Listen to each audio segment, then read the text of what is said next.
Japan tightens the gate. Why China's wealthy are no longer welcome.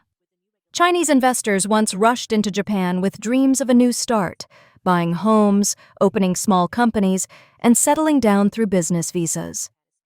But that door is now quietly closing. The Japanese government is tightening immigration rules, making it far harder for Chinese nationals to gain residency. Let's dive deeper into this story with Hong and Watch China. What's it like to rebuild your life in Japan with just 500,000 yuan? Asked Chinese vlogger Hua Hua, who runs a guest house in Osaka. After selling her 100-square-meter apartment in China, she moved abroad with roughly 1.7 billion VND in savings. It wasn't much by big city standards, but it was enough to start fresh. Together with friends, Hua Hua opened a small guest house, earned stable income, and later registered a company. For years, this route, starting a small business, became the go-to path for many Chinese seeking a business management visa. But now, that once open road has become a dead end. On September 26th, Japan's Immigration Services Agency unveiled a draft regulation raising the threshold for foreign business investors. The new rules come with additional hurdles that make entry nearly impossible for small investors. The 250,000 yuan shortcut to Japan is officially gone, lamented one online commentator in China. The move is expected to drastically reduce the number of Chinese applicants hoping to gain residency in Japan. Experts say this policy shift clearly signals Tokyo's growing reluctance to welcome wealthy Chinese migrants. The upcoming rule, effective mid-October 2024, raises the minimum investment from 5 million yen to a staggering 30 million yen. But the money isn't the only issue. Japanese media framed the reform as a necessary step to stop the flood of Chinese investors who have been using the visa program for non-business purposes. Until now, anyone could invest about 34,000 USD to open a company and receive a multi-year residence visa. Soon, that will change. Applicants will need to invest over 200,000 USD, hire Japanese employees, and show proof of real business experience, an almost impossible bar for small entrepreneurs. Japan's concern stems from a massive rise in Chinese applicants. By the end of 2024, 21,740 Chinese citizens held business management visas, double the figure in 2015, and more than half of all holders nationwide. Since Japan never required age, education, or language criteria, many applicants simply set up shell companies, fake businesses that brought little benefit to Japan's economy. Authorities fear some may even be linked to fraud and money laundering. For years, Japan's visa policies were far more lenient than those of Europe or the US, making it a top destination for middle-class Chinese families seeking to escape China's uncertainty. Dozens of Chinese migration agencies specialized in helping clients obtain these visas through small paper companies. But according to veteran journalist Akio Yaita, Japan's new rules mark the first step in a larger plan to curb Chinese immigration altogether. Whether Tokyo will introduce even stricter measures remains a hot political question. Meanwhile, Japanese activist Hirano, fresh from a visit to Taiwan, publicly warned that China's growing influence is seeping into Japan. She called for stronger visa oversight, gaining support from over 230,000 voters in the recent parliamentary election. Her stance reflects the rising unease among Japanese citizens toward China's expanding presence, and that fear may not be unfounded. A Nikkei Asia investigation revealed that Chinese investors have already purchased at least 67 tourist facilities across 39 Japanese cities, including popular destinations like Niseko, Furano, Hakuba, Nikko, and Hakone. In Osaka alone, research by Professor Yoshi Masumura of Hannan University found that 41% of the city's 5,587 registered guesthouses were owned or operated by Chinese businesses. From guesthouses to ski resorts, the wave of Chinese capital has transformed parts of Japan, and now Tokyo is saying enough. The question is, will this be the end of China's investment migration dream in Japan? Or just the beginning of a new phase in the silent economic battle between the two Asian giants? The Great Escape to Japan. Why more Chinese are moving than ever before.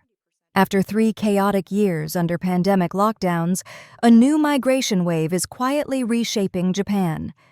Thousands of Chinese citizens are now applying for residency through Japan's business management program, and most are doing it through one surprising gateway: guest houses. On Chinese social media, glossy ads promise an easy life abroad. No need for Japanese skills, no degree required, visa approved in just 3 months. Videos show smiling couples holding Japanese residence cards, while hashtags like #MoveToJapan rack up millions of views. What was once a small lodging industry has turned into a massive immigration pipeline. Guest houses across Japan are now being snapped up by Chinese investors who see Japan as their next safe haven. But not everyone in Japan is comfortable with the trend. In Osaka's Nishinari district, a 68-year-old local woman said nearly every guest house on her street is now run by Chinese owners. "It's like my old neighborhood vanished," she told reporters. Online, Japanese netizens echo her unease. "A Chinese town is forming inside Japan," one user wrote. Others demand tighter laws, warning that foreigners can buy land freely, enjoy public health care, and even gain citizenship too easily. Some criticize politicians for ignoring the problem. Why is the government only noticing this now? It's been happening for years. According to Nikkei, many Chinese migrants live comfortably without speaking a word of Japanese. In places like Tokyo's Ikebukuro, new mini Chinatowns have emerged, filled with hot pot restaurants, Chinese supermarkets, and tech stores selling phones and SIM cards designed for Chinese users. In nearby Kawaguchi City, Saitama Prefecture, half of the 2,454 families in one large housing complex are now Chinese. The area's streets are lined with Chinese language signs, from grocery stores and drugstores to kindergartens catering exclusively to Chinese children. Even Japan's remote regions are changing. In Sarufutsu Village, northern Hokkaido, Chinese residents now make up over 3% of the population.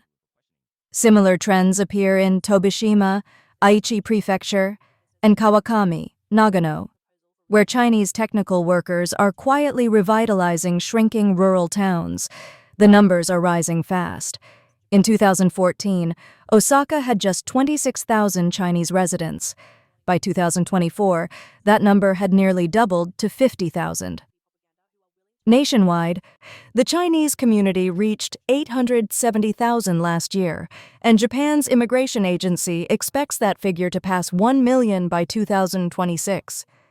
Another milestone shocked many. For the first time in half a century, the number of Chinese who became Japanese citizens surpassed Koreans, with 3,122 naturalizations recorded last year alone. Why this surge? The reasons are clear. China's economy is faltering, housing prices are collapsing, and political control is tightening. For China's upper middle class, Japan, with its stable politics, rule of law, and affordable real estate, looks like a lifeboat. In Tokyo's Chinese communities, dinner conversations all circle back to one question: when will you leave China? Yet the wave of migration has brought new tensions. As Chinese money floods Tokyo's property market, housing prices have skyrocketed, squeezing ordinary Japanese families out of their own neighborhoods. In response, Japan has tightened the business management visa, the same visa that once allowed thousands of Chinese to settle with ease. In the 2025 upper house election, anti-immigration voices grew louder than ever. Analysts warn this could spark a wider nationalist backlash. Still, Chinese migrants have reshaped Tokyo in unexpected ways, giving the city new layers of life and complexity. From professors debating Beijing politics in Shimokitazawa cafes, to families seeking homes near top schools, to millionaires buying luxury apartments along the waterfront, Tokyo has quietly transformed into a modern haven for China's disillusioned middle class. But not every story is flattering. A viral blog post from a Chinese traveler began with a plea: "Fellow countrymen, please leave us a path outside." The writer was furious over the growing reputation of bad manners among Chinese abroad. describing an incident at Kansai Airport where a family of 3 repeatedly cut in line at customs. The father moved ahead first, the daughter followed, and the mother pushed her way through last, leaving others confused and irritated. A Japanese officer later apologized to the blogger, embarrassed by the family's behavior. To the vlogger, it wasn't a small thing. In Japan, cutting in line is seen as deeply disrespectful. They looked educated, he wrote, but they didn't realize their actions humiliate all of us. He urged Chinese abroad to follow basic etiquette: don't shout in public, don't litter, don't eat while walking, and above all, don't forget respect. Similar frustrations have surfaced in other reports. Some argue that decades of communist rule eroded traditional courtesy and ethics. Under a system that prizes obedience over morality, civility has faded. Chinese poet and scholar Su Shuhei warned online, "If you want others to respect you, act with dignity. Otherwise, they will push you away." Many locals complain that some Chinese in Japan ignore regulations or even engage in petty crime, behavior that clashes sharply with Japan's culture of order and cleanliness. Critics fear such attitudes could fuel a new wave of anti-immigrant resentment.